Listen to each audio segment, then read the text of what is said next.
నమస్కారం. ధర్మ సందేహాలు ప్రత్యేక కార్యక్రమానికి సాదర స్వాగతం. అనునిత్యం ఆధ్యాత్మిక దీప్తిని ప్రకాశింపజేసే ధర్మ సందేహాలు కార్యక్రమం దీపావళి ప్రత్యేకంతో మీ ముందుకొచ్చింది. చీకటి వెలుగుల రంగేలి దీపావళి.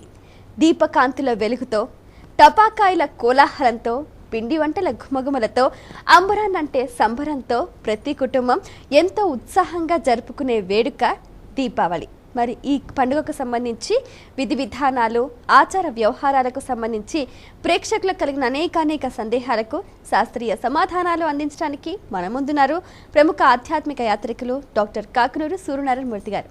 వారితో మాట్లాడి మరిన్ని విషయాలను తెలుసుకుందాం. నమస్కారం అండి. నమస్కారం అమ్మా. మొదటి ఉత్తరాన్ని చూద్దామండి. అలాగే. విజయవాడ నుంచి లలిత రాస్తున్నారు.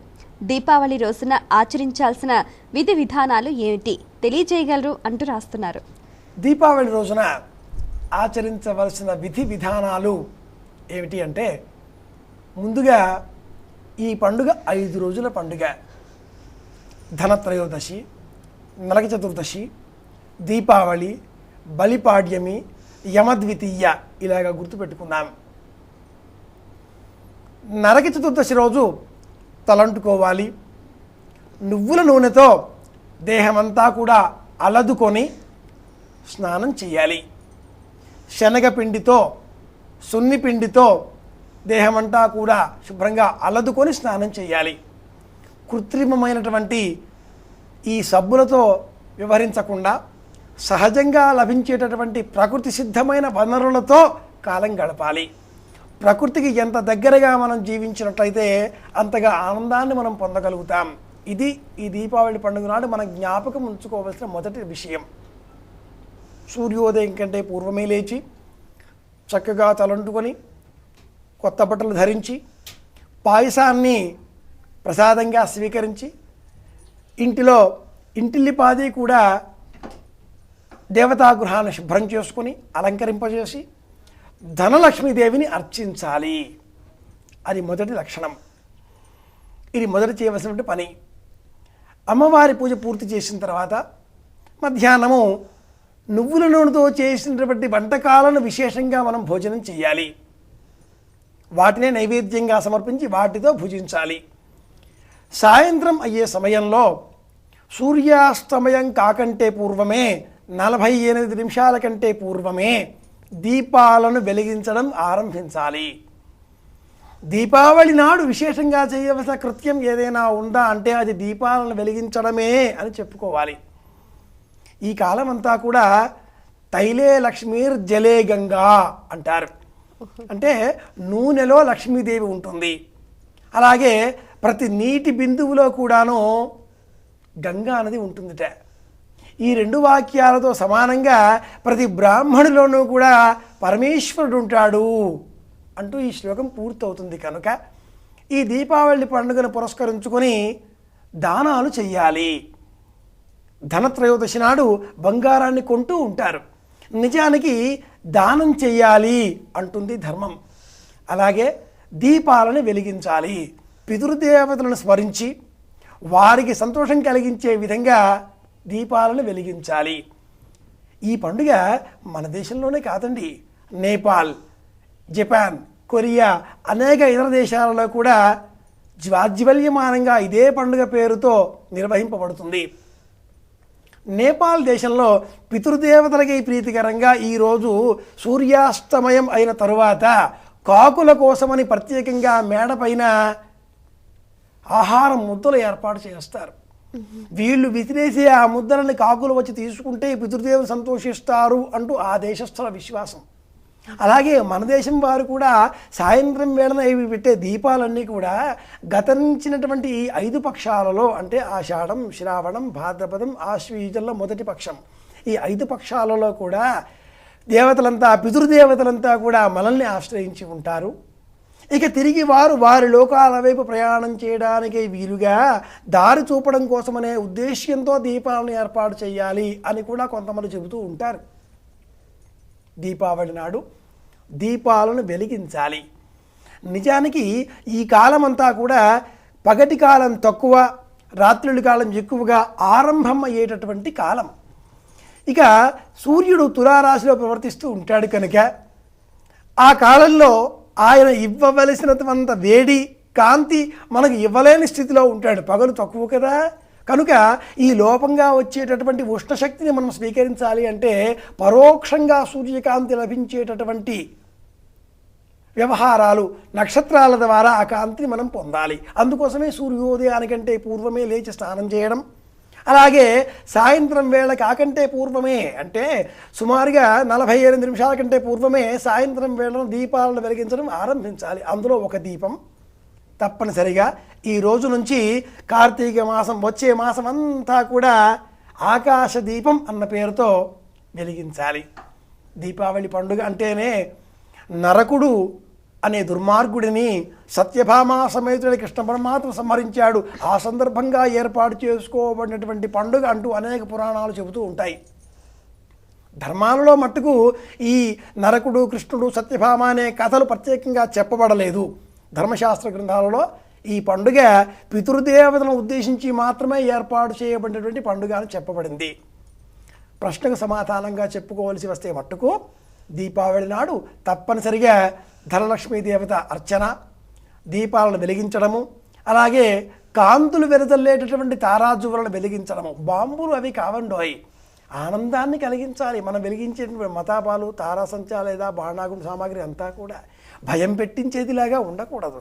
చక్కగా చిన్నగా గుండ్రంగా అందంగా పెట్టుకుంటే అది బొట్టు అవుతుందండి. అంత పెద్దగా కాసంతగా పెట్టుకుంటే అది బొట్టు భయం కలిగించేదిలాగా ఉండదు.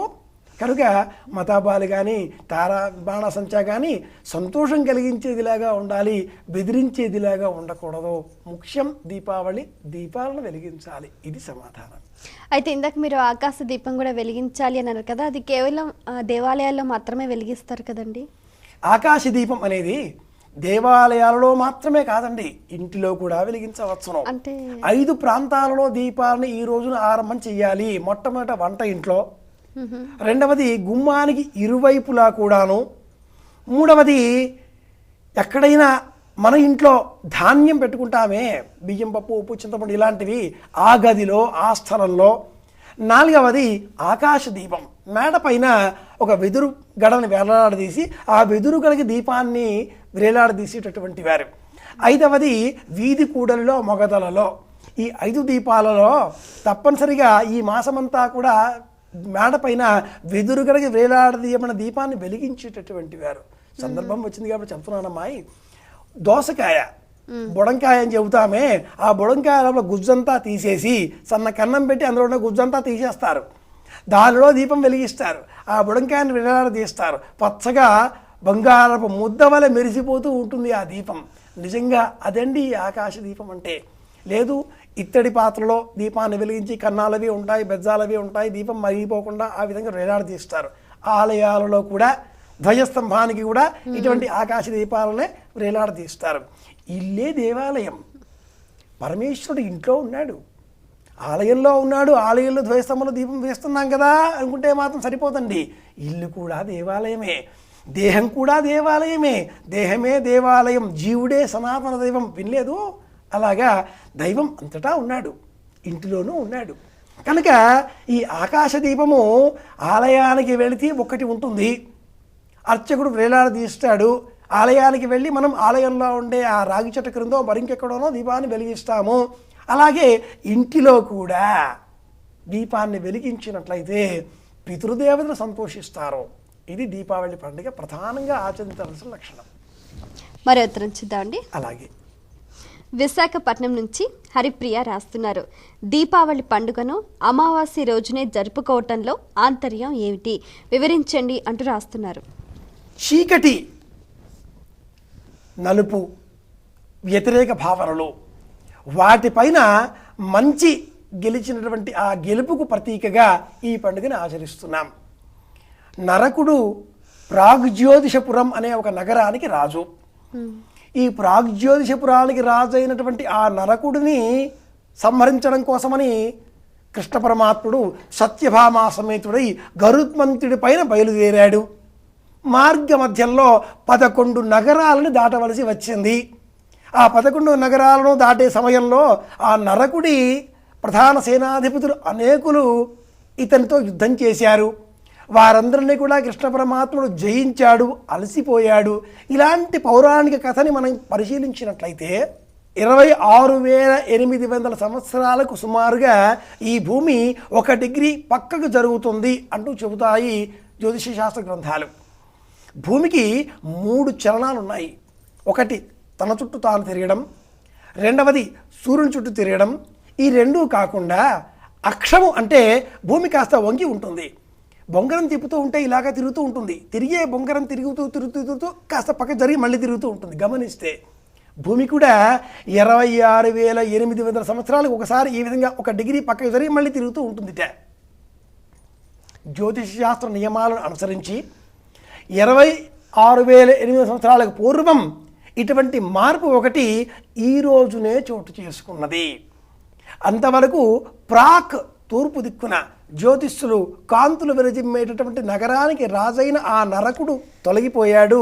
ధ్రువుడు అనబడే కొత్త నక్షత్రం మనకు తూర్పు దిక్కుగా దిశానిర్దేశం చేసే విధంగా ఈ భూమి జరిగి ఈ వైపు తిరిగింది. కాబట్టి ఇప్పుడు మనకు ధ్రువ నక్షత్రం దిశానిర్దేశం చేస్తున్నది. ఇక ఆ గడిచినటువంటి నరకుడు అనబడే నక్షత్రం తొలగిపోయింది కనుక ఈ మార్పును సూచించుకొని ఈ రోజును దీపావళి పండుగ, కొత్త కాంతులు, కొత్త ప్రకృతి, కొత్త లోకము, ఈ విధమైన భావనతో ఈ రోజున ఈ దీపావళి పండుగ ఏర్పాటు చేసుకుంటున్నాం. మరో ఉత్తరం చూద్దామండి. అలాగే ఆదిలాబాద్ నుంచి శారద రాస్తున్నారు. దీపావళి నాడు ఇంటి ముందు ఎన్ని దీపాలు వెలిగించాలి తెలియజేయగలరు అంటూ రాస్తున్నారు. ఎన్నైనా వెలిగించవచ్చును యథాశక్తి. నిజానికి గుమ్మానికి ఇరువైపులా 2 దీపాలు వెలిగించాలి. కార్తీక మాసం అంతా వెలిగించాలి. ఆ పిమ్మట మీకు తోచినంత, మీకు శక్తి కలిగినంత, వీలైనంత మట్టుకు సరి సంఖ్యలో ఉంచే ప్రయత్నం చెయ్యండి. 2, 4, 8, 12, 16 ఈ విధంగా ఒక నిర్దిష్టమైనటువంటి పద్ధతిలో దీపాలను మనం ఏర్పాటు చేసినట్లయితే నేత్రానందం కలుగుతుంది. జ్యోతిష్మతీం త్వా సాధయామి, జ్యోతిష్కృతం త్వా సాధయామి, జ్యోతిర్భితం త్వా సాధయామి. వేదం కూడా సమస్తమైనటువంటి ఈ ప్రపంచంలో వ్యాపించినటువంటి ఆ దైవశక్తి అంతా కూడా జ్యోతికాంతి అంటూ తెలియజేస్తుంది. దేవీం షోడశవర్షీయాం శశ్వస్సు స్థిర యవ్వనాం బింబోష్ఠీం సుతతీం శుద్ధాం శరత్పద్మనిభాననాం శ్వేతచంపకవర్ణాభాం సునీలోత్పలలోచనాం జగద్ధాత్రించ ధాత్రించ సర్వేభ్యః సర్వసంపదాం సంసారసాగరే ఘోరే జ్యోతిరూపాం సదా భజే అంటూ ఆ దీపావళి మహాలక్ష్మిని ఈ ధ్యాన శ్లోకంతో అర్చన చేస్తారు. జ్యోతి రూపాం సదా భజే. విశ్వమంతా వ్యాపించిన చైతన్య తేజము, వెలుగు ఆ జ్యోతిష్కాంతిలో మనకు కనిపిస్తుంది. ఈ జ్యోతిషకాంతులను చూచి మనము ఇది వెలుగులు, ఇవి ఆనందములు, ఇవి సంతోషములు అనే భావనతో కొత్త ప్రకృతి, కొత్త చికిత్స, కొత్త విధానములు, కొత్తగా వచ్చేటటువంటి భావనలతో ముందుకు మనం ప్రయాణం చేస్తూ ఉంటాం. ఈ 2 కారణాల చేత 2 దీపాలు, 4 ఎన్ని తోస్తే అన్ని సరి సంఖ్యలో ఉంచుకుంటే ఆనందం కలుగుతుంది అని సలహా ఇవ్వడం మట్టుకే మనం చేయగలం. ఇది సమాధానం.